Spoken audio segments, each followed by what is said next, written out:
An unofficial delegation of Australian MPs has met the Dalai Lama in the Indian town of Dharamshala.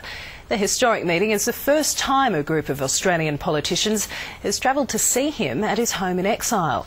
The meeting's already drawing criticism from China's diplomats in Canberra. They don't always agree in the chamber, but on this trip they're seeing eye to eye. This cross-party delegation is here on unofficial business, meeting Tibet's spiritual leader, the Dalai Lama, and to soak up his words. No freedom of speech, no freedom of press.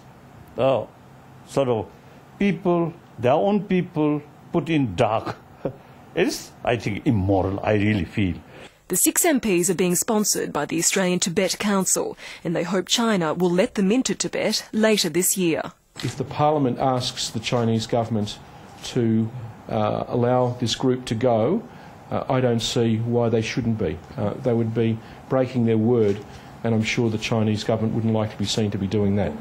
The group reiterated its support for the Dalai Lama's middle way approach of autonomy rather than independence for Tibet. We have a responsibility to stand up for their freedom. We have a responsibility to stand up for their rights to be protected. Even before the delegation left Australia, the meeting was controversial. The Chinese embassy in Canberra had warned earlier this month that it would not go down well, saying, "We firmly oppose any interference by outside forces to support the separatist activities of the Dalai clique." This meeting of MPs has clearly irritated China, but a warning today the Australian government itself risks upsetting Beijing even more.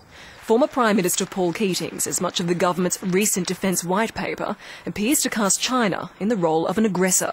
Failing to give us an indication as to whether it foresaw that the growth of China's military capabilities was a natural and legitimate thing for a rising economic power, or whether, to the contrary, it was something we should regard as a threat. He warned Australia shouldn't put its defence policy ahead of good foreign policy. We must be alert, dexterous and positive, and never defensive.